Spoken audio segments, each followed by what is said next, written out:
Take your Bibles, if you would. Turn to the book of Matthew, chapter number 10.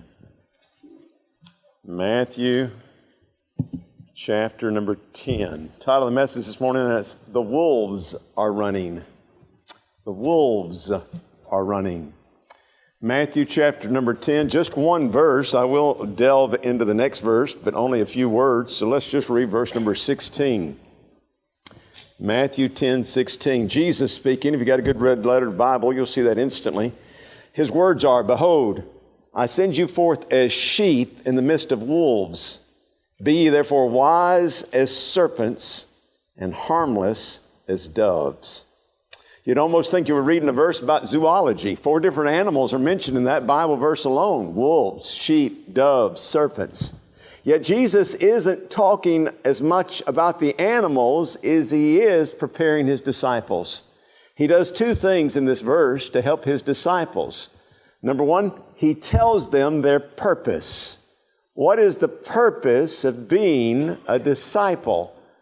Why did God call some out from this world to go and to minister to others? Why are we here today? Even we, the church, why are we here today? He's going to give us the explanation of that in that verse. But not only does he give us the purpose of discipleship, he also gives us a bit of a warning. He tells us how the world will receive us, how the world will receive the disciples, and how the world will receive us. Let's see if we can understand these truths with 3 thoughts this morning. Number 1, would you notice the wolves are a picture of the world. The wolves are a picture of the world. You can get a summary of what Jesus is telling us the world is going to do or react to us in the next verse. Just look at the first four words of the next verse, verse 17. But beware of man. Beware of man. What does the word beware mean? It means watch out. He's warning them that when you go into this world, the world's not going to receive you very well. You need to be prepared. You need to be careful. You need to watch out. How are we supposed to prepare for the world? Are we to be wolf hunters? Are we to be wolf slayers? No, that's not why Jesus left us on this world. We as Christians, as disciples, we're not here to harm the wolves. We're here to convert them. We're here to make sheep out of wolves. So how do we prepare? What kind of preparations? What do we need to do to get ready? What if it's not physical preparation we need? Then it's mental and spiritual preparation we need. We're going to go out into a world of wolves. We need to be aware. We need to be ready. We need to be prepared. How do we prepare ourselves? Well, that's the key of this verse. In this verse, he's telling us how the world is going to treat us. He's actually telling us the nature of this world. And he uses the word, the animal, to describe the world, wolf. Wolf. What about the wolf is like the world, and what about the world is like the wolf? Give you 3 thoughts in this train of thought. Number 1, wolf is a predator. Wolf is a predator. What does that mean? He's a hunter. He's a slayer. He's a killer. Now you have to understand, when a wolf that's raised out in the wild, a predator that's raised out in the wild, when he sees anybody, the thought that goes through his mind, anybody, anything, it's either you or it's me. That's immediately the predator's mindset. Every predator. You can take a predator, an animal that's a predator, and try to domesticate him, and sometimes it works, and sometimes you'll wind up being his dinner. You've heard of them trying to take lions and tigers and bears and domesticate. Well, sometimes it works, but it's their nature. They look at you. It's their mindset, and they think it's either you or it's me. Not only that, but they look at you as a walking pantry. They have to fend for themselves, and when they see you or any other animal, they say, I can do one of 2 things. I can let you go or I can eat. And if he's hungry, he's not going to let you go. He's going to eat you. What is he? A wolf is a predator. Now listen, that doesn't make him a bad animal. That's his nature. He does what he does because that's the way he is. But what's Jesus telling us? He says, you better be wary of man. You better be wary of this world because this world has the nature of a wolf. Quite often, this old lost world's going to look at us and they're going to think it's either you or it's me. And in the right situation, it ain't going to be them. Number one, wolf is a predator. Number two, wolves run in packs. Wolves run in packs. The danger of a wolf is immensely multiplied when they're running in packs. A pack of wolves can kill virtually anything. Other animals, much larger, much stronger than them, elk, moose, bear. Killing a human being is absolutely nothing to a pack of wolves. Some years ago, we had traveled up into Idaho to visit with Christy, our oldest daughter, and her husband, Robert, and the whole family, of course. And I got into a conversation with Robert. I don't know how we got onto wolves, but he brought up the topic, and there was some anger in his voice. He was angry at our government, this was 8, 9, 10 years ago, because they were reintroducing wolves into the state of Idaho. And I said, well, why is that so bad? He said, because they're killers. He said, they'll kill anything and they'll kill everything. And he started listing off some of the things that they kill. They'll kill our sheep, they'll kill our cattle, they'll kill our deer, they'll kill our horses, they'll kill our chickens, they'll kill our goats, they'll kill our kids. They'll kill us if we're not armed. He said there's very few animals that's more frightening to come across than a lone wolf. Now, friend, if a lone wolf is frightening and vicious, you and I can only imagine what a pack of wolves would do. One wolf is gray wolf. Gray wolf, that's what we have here in this country. A gray wolf, one of the largest forms of wolves that there are, 5 to 6 feet long. If you were to stand him upright, he'd be as tall as the average human being. On his all fours, just his body usually rises as an average, a gray wolf male, 30 to 34 inches. Add his head on top of that, and you got 38 to 40 inches. Friend, he's not a small little dog. He's a great big old wolf. Average weight, 100 to 120 pounds, and then you get a pack of them. Jesus was warning us. The nature of the world is the nature of wolves. Well, they're predators that run in packs. I don't know if you've noticed it, but the world tends to run in packs. The more they get in their majority, the more dangerous they become. We just went through Christmas. I hope you had a great Christmas. But outside of church, you've lived out in this world, you went shopping, you did all kinds of activities. Outside of church, how many times did you see anything in Christmas that at all related to Jesus Christ? Probably very, very few. The truth of the matter is the world's just about pulled Christ out of Christmas. Now, I don't know what happened. Some guy in New York probably lost his job. But whoever's in charge of those 27 electric billboards in Times Square of New York, and maybe it was the city's idea, I don't know. I verified it with several sources. On Christmas Eve, they played the biblical version of the birth of Jesus Christ on all 27 of those. Man, if there's ever a time I would want to be in Times Square in New York, I would have loved to have seen 27 billboards flashing them with Bible verses. I mean the biblical story of Jesus Christ. I got a notion some liberals up in New York City probably weren't too thrilled with that. But kudos to whoever flipped the switch. I'm so thankful somebody wants to put Christ back into Christmas. I got the notion to listen to Christmas music one day this year. I don't listen to Christmas music very often, and this is the reason why. I listen to most of my music via Pandora, so I get to put the channels on there. And one day I was feeling like it's Christmas. So I turn it on, and I'm listening for 30, 45 minutes, something like that. And I hear about my chestnuts roasting in the fire, and I hear about Frosty the Snowman. But you know, I never heard one word about Jesus Christ. Why? The world runs in packs, and the wolves are running, and Jesus is not part of their agenda. Not only do wolves run in packs, not only are wolves predators, but wolves are tricky, cunning, and deceitful. A pack of wolves will usually surround their victim, and while 2 or 3 wolves are snarling, growling, and snapping from the front, 2 or 3 will run in from the rear and destroy, kill, attack, eliminate whatever prey it is that they want to kill. Wolves have a tactic. Their tactic is to mislead and ambush.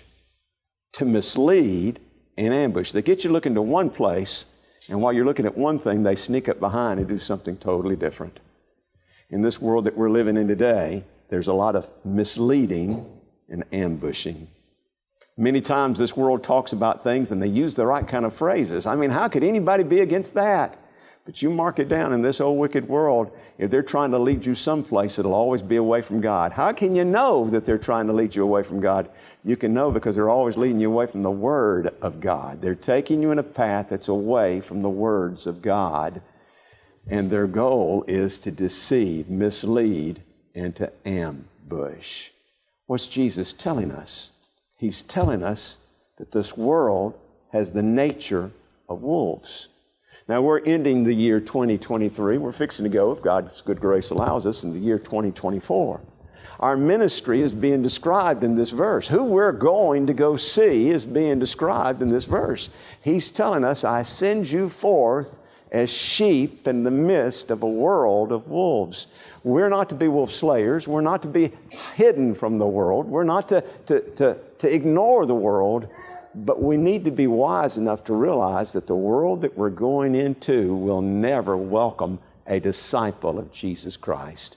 Nor will they welcome the ministry, the message of Jesus Christ. This world has the nature of a wolf, and the wolves are running. Well, that's part of the story. In verse number 16, he describes the world as a wolf. But wait a minute, he's not done yet. He describes the disciples, the followers of Jesus Christ, as the sheep. I send you forth as sheep into the midst of wolves. Hey, that's us. We're the sheep. That's amazing how many times the Bible talks about sheep, both in the Old Testament and the New Testament. Whenever the Bible's talking about sheep, it's talking about us. I hate to tell you, but the nature of sheep is also the nature of Christians. What's the nature of sheep? Well, I'm not going to say sheep are stupid, but I'm going to say they got a good imitation. They do a good job making you think they're stupid, okay? He's describing us as not being very alert, not being very bright. Sheep have to be led. They have a shepherd. A sheep can be following a shepherd on the way to a plush green pasture.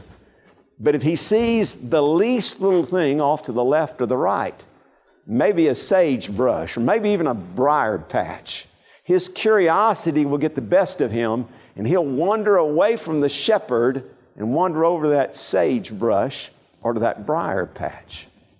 Now, after he gets tired of pricking his lips on those thorns, maybe he'll look up and realize that he needs to go back where the shepherd is and let him take him to some green pastures. Unfortunately, he's lost. Now, I don't mean he's lost because he wandered a half mile down that pathway to find that bush. I mean he's lost because he went like 5 steps off of that bush, off that pathway. But the shepherd now is out of sight and he can't hear him anymore. And that poor dumb sheep is too dumb to walk back 5 feet, get back on that same path and head off in the same direction that he was going. No, now to the sheep, there's 360 degrees on the compass, and he's just as content to go in any one of those 360 degrees. Whatever catches his mind next will be what picks the direction that he goes. Now, wait a minute. Jesus isn't teaching us about sheep. He's teaching us about us. I'm not talking about lost us. I'm talking about saved us. He's telling us we're not too bright. Why? Because we so easily get sidetracked, just like that little sheep. We're following the shepherd and we see something that glitters on this side or something that gleams on that side, and we wander away from the path of the shepherd, and before long, we're out of sight and we're out of sound, and we're lost. I don't mean spiritually lost. We're not dying and going to hell. But it's an amazing thing. How many Christians know that they're backslid, not right with God, and they don't know how to get right with God, and they don't get right with God. They've gotten themselves lost back in this old wicked world again. It happens every day. A moment ago, I stopped to acknowledge we've got a lot of new faces sitting inside the pews of the Green Pond Baptist Church. But every year that I've been here, over these many years, I have always grieved at the end of the year to notice how many faces we had at the beginning of the year that we don't have at the end of the year. You know why? Because we're sheep. We're not all that bright. We get sidetracked very easily. It takes a lot of work to keep a sheep on the path of righteousness. But that's not the only thing about sheep. It's not just that they're a little dumb. They're also completely defenseless. If there is any proof that evolution isn't true, it's a sheep. If evolution was true, they would have been extinct years and years ago. I mean, they're incapable of defending themselves or helping themselves in any way. They can't kick, they can't butt, they can't bite, they can't scratch, they can't claw. They can't camouflage. I mean, with the white wool they've got, the only chance they've got is to go to Alaska and hide in the snow. But their coat of wool is always a dirty white, so you put them against pure snow and they still stick out like a swollen thumb. You can still see them. They can't dig. They can't climb. They can't fly. And have you ever heard that blood-curdling cry of theirs? No, they ain't got one. They bleat, bah, bah. You know what that is to a wolf? That's the dinner bell. That's all that is. They can't run. They don't have strong enough muscles that they could run fast enough. They can't get in water and try to swim away. Their wool would fill up with water and they'd sink to the bottom like a lead rock. They are absolutely, completely helpless and defenseless.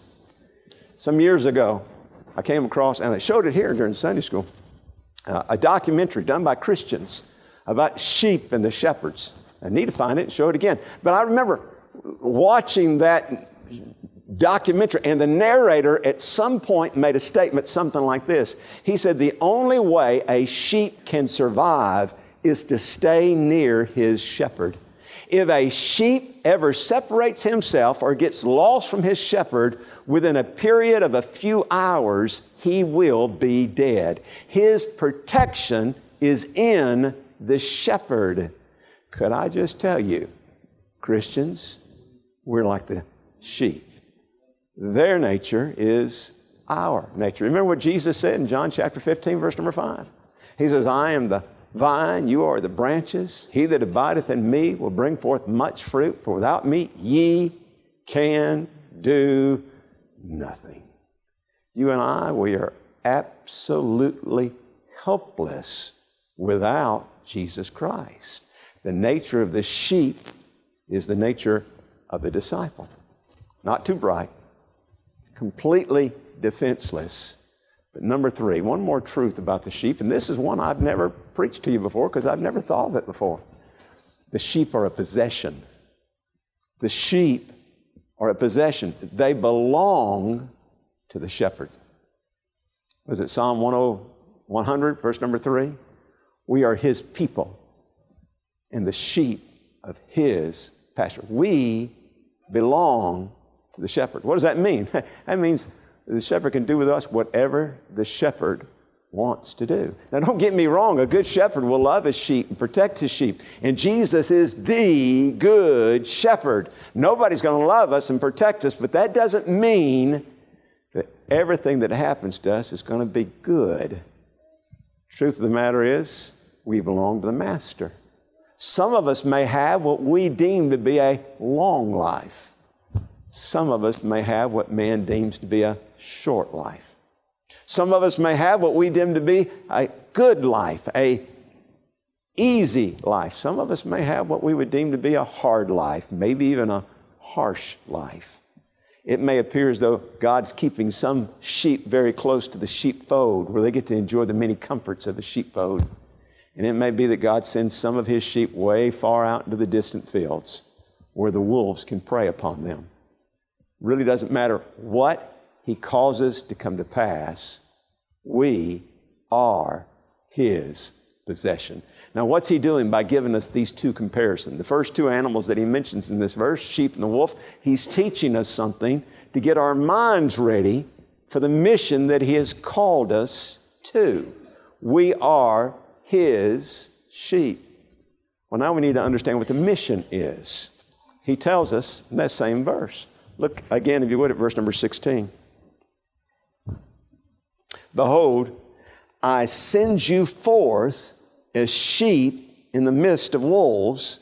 Be ye therefore wise as serpents and harmless as doves. He gives us 3 commands in that verse. 3 commands. Number 1, the purpose. I send you forth. What's the purpose of the sheep? To go. To go. To go where? Into the midst of the wolves. I send you forth. The goal of the master is not to keep the sheep inside the fold. Now, he does for protection. We're eternally saved. I get that. But as far as ministry, the goal of the sheep is to go. I send you forth. I'm sending you forth into the midst of wolves. From that, I can deduce 2 things. Number 1, no danger, no threat, no harm, no repercussion is ever an excuse for us not to go. He's acknowledging at the onset that he knows where he's sending us. He's sending the sheep into the midst of wolves. You said, I'm not going there, it's dangerous. He knows that. He told us to go anyway. There's no reason not to go while we're his possession. He's the owner, and he's telling us where we're to go. We, the sheep, are to go in the midst of the wolves. Second thing that I see is, and you might not like this, but I hope you'll listen to it anyway. The worker is not more important than the work. The missionary is not more important than the mission. The lost soul is more important than the well-being of the saved. Get what he's saying. I send you forth as sheep. I know I'm sending defenseless disciples out into the midst of a world of wolves. Why would he do that? Because the work is more important than the worker. Because the mission is more important than the missionary. And because the lost soul is more important than the well-being of the children of God. More times than not, we look at it the other way around. And we don't want to waste our life, but at the same time, we're left here with a purpose. Maybe a story will help you to understand. I've given this story to you before. I think it's a true story. I've had it for years. Back in the early days, I didn't record where I found them at, but I've always believed this is a true story. It's a story about a man that had been invited to lecture to a group of teenage boys. If you've ever tried to speak to teenagers, you know they're not the best recipients of instruction. So he had been invited. He had some notes that he was going to try to lecture. He could see he wasn't coming across very well, so he decided to stop, take a break, and he told him a story. Again, as I understand, this is a true story. The story is about a man, his son, and his son's friend. They all decided to go sailing together. The man and his son were expert salespeople, salesmen. They knew how to handle the boat, but the waves were particularly bad that day. I guess a storm came and it capsized the boat. When the man came up, he was beside the ship. It was turned upside down, but he was beside the ship. He could see his son and his son's friends some distance away being swept out to sea. He grabbed one of the rope lines from the sailboat, and he knew he had only enough time to throw to one and try to reel one end. By the time he had reeled the one end, the other would be too far for him to reach to. He also knew that his son was a Christian, and he knew that his son's friend was not. And in that moment, he had to make a decision which one he would throw the rope to. He shouted to his son, "Son, I love you, and I'll see you in heaven." And he threw the rope to his son's friend. He and his son's friend survived. His son was swept out to sea and died. After he gave his lecture, 2 of the teenage boys that really weren't listening to start with came up and asked, "Why in the world would anybody do what you said that man did?" And so the man explained. He said, "Well, there is a heaven and there is a hell." That man, being a saved person, knowing that his son was saved, knew that his son's soul would be forever saved. And he knew if that friend died, he'd be forever lost. And he knew it was more important to rescue the lost man so that he might have a chance to be saved than it was to rescue his son, who was already settled as far as eternity. One of them looked at him and laughed. He says, "That would never happen." And the man looked at him. He says, "I disagree. You see, I am that father." As far as I know, that's a true story. whether it's true or not, it's really irrelevant. It emphasizes the point. What's the point? Jesus knew what he was doing when he made the statement in verse number 16. I'm sending you as sheep into the midst of wolves. It does not take him by surprise when harm befalls the children of God who are doing the work of God. That doesn't surprise him. There aren't any exceptions. There aren't any reasons not to go. When he gave the command, he was acknowledging, I understand there's an inherent danger, but the work is more important than the worker. The mission is more important than the missionary. And the lost soul is more important than the well-being of the saved. He's given a command. What's the command? First command is go. Then he gives a second command. It's in the same verse. The command that he gives is be as harmless as doves. This brings in the third animal. We've talked about the wolves, we talked about the sheep. He mentions a total of 4. Now he talks about the doves. Doves are very similar to sheep. As a matter of fact, you could almost describe a dove being the sheep of the air. They talk about the lion. You know, we got the lion out in the jungle, and then we've got this animal over here. Well, the dove is such a peaceful, docile animal. Has very few abilities, very few skills, very few talents. It does have one ability that the sheep doesn't have, however. It can fly away. It can't fly away with great speed. It can't fly away with great agility. It can't fly away with great maneuverability. But if a danger does befall a dove, there is one thing it can do that a sheep can't get away with. It can flee. Jesus does give us one option when we're being approached by danger. He tells us that we too can flee. Matthew chapter 10, verse number 23, but when they persecute you in this city, flee ye into another. What's he saying? Be the dove. If you're in danger and you don't feel like this is the time that God has called you to sacrifice your life, you're free to flee. But would you please notice, the command is fly like the dove, but don't quit. There's never a reason for the child of God to stop. Why?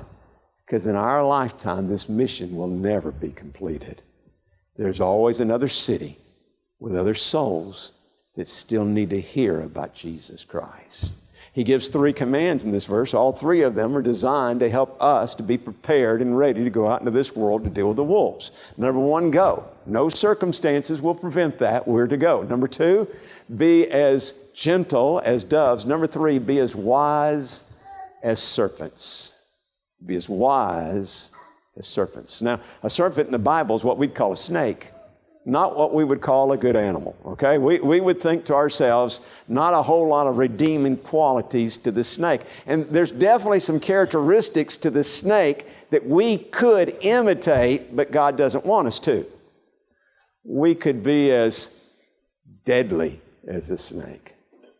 We could be as slippery as a snake. I mean, there's lots of comparisons to the snake. But the one thing the Bible does tell us to do is to be as wise as the snake. Be as wise as the serpent. I wonder sometimes if the reason the devil didn't pick the serpent to inhabit, to tempt Eve, was because they have an inherent wisdom about them. Maybe, I don't know, I'm not a student of animals. Maybe they're some of the wisest animals that have ever lived. I don't know that, but I know he's telling us, mimic the wisdom of the serpent. We've got one life. We don't want to waste it. We want to use it for the maximum effect. There may be times when God will tell us to stand, even if it costs us our life. There may be times when God will tell us, you need to run like the Dickens. You can read in the Bible and you'll see in both cases, the Holy Spirit led some people to stand, though it would cost them their life. He led others to flee and to go to other places. The only way you and I will know what we're supposed to do is to be in tune with the Spirit of God. He's the one who's supposed to direct us. And if we're listening, we will know. But one thing is for sure, it's the mark of a true disciple of Jesus Christ to be wise. Wise in what way? Well, number 1, you need to be wise enough to be saved. Now, if you're here and you know Jesus Christ, this has nothing to do with you. But if you're here and you don't know Jesus Christ, this has everything to do with you. One of the most foolish things you'll ever do in your entire life is to reject Jesus Christ. You get to hear the message of who Jesus is. You get to be told about the love of Jesus Christ. For you not to obey and be saved is a treacherous, dangerous thing. The Bible simply tells us we need to be wise. The best place for wisdom to begin is at the foot of the cross of Jesus Christ. Not only do Christians need to be wise, not only do lost people need to be wise in that we follow Jesus Christ, but we need to make sure that we have the presence and the power of Jesus Christ on our life. I'm talking about being wise. We're ending 2023. Man, it's been a whirlwind of a year. Good things have happened, bad things have happened. Not just in your life, in my life. Every year is filled with good things and bad things. But one thing is consistent, this world is getting more wicked every year. The further down the calendars we go, the more perverted the world that we're living in gets. That means the harder it's going to be faithful. The more sacrifice is going to be required to be faithful. And it means the closer to the shepherd we need to be. If you're a sheep, you belong to Jesus Christ. You can't get too close, but you can get too far away. He's the omnipotent, almighty, all-knowing God. I know He can do whatever He wants to do from every distance that He wants to do it, but He will honor our desire. And if you want a lot of distance between you and Him, sometimes He'll let that distance come. And when you need Him, you may not be able to find Him. Might I suggest, be wise. Be as wise as the serpent. Make sure that you have the presence and the power of Jesus Christ in your life. How can we be wise? Well, by being saved. How can we be wise? By having the presence and the power of Jesus Christ in our life. How can we be wise? We can be wise by understanding what the future holds. We don't have to guess at what's going to happen in 2024. Some good, as I said, some bad. I can tell you for sure, the devil's going to do everything he can to destroy you in 2024. I can tell you for sure the world is going to do everything it can to deceive you in 2024. And I can tell you your flesh is going to do everything it can to sidetrack you in 2024. You've got three enemies. They're beckoning like dogs at your heels. They're going to do everything they can to stop you from doing what Jesus Christ has commanded you to do. What's He commanded you to do? Go into all the world. Preach the gospel of Jesus Christ. You can't do that without the presence and the power of Jesus Christ. If He can separate you from the shepherd, He can nullify your ministry. You know what the future holds. You can be wise as the serpent. In this message, it's a small verse, but it's packed with power. It's packed with enough power that as we close out 2023, we can make some decisions which will determine our 2024. I can't tell you what the stock market's going to do December the 31st, 2024. I can't tell you what your annuities are going to be doing. I don't know how your job situation is going to be in the end of 2024. But I can tell you, you can make some decisions with Jesus Christ right here today that will determine spiritually where you're going to end up in 2024. My prayer is you'd make the right decisions today. Would you bow your head, please, and close your eyes? Father, I thank You for the opportunity to preach. I thank You for the people to preach to. I thank You for their faithfulness. Lord, it's a holiday weekend, New Year's. And God, they could be other places, and many are other places, and that's okay too. But God, I thank You for these people's faithfulness. And I pray now, God, that this would not just be an hour of church. Lord, what a wasted hour it would be if all they've got is what I've said. Lord, might it be an hour when the Holy Spirit of God takes what has been preached and drives it like a stake deep into the heart of human beings. God, get a hold of people today. Help us to be wise today. Help us to understand our calling today. Speak now. In Jesus' name we do plead. And we'll give You the praise, for we ask it in Jesus' name.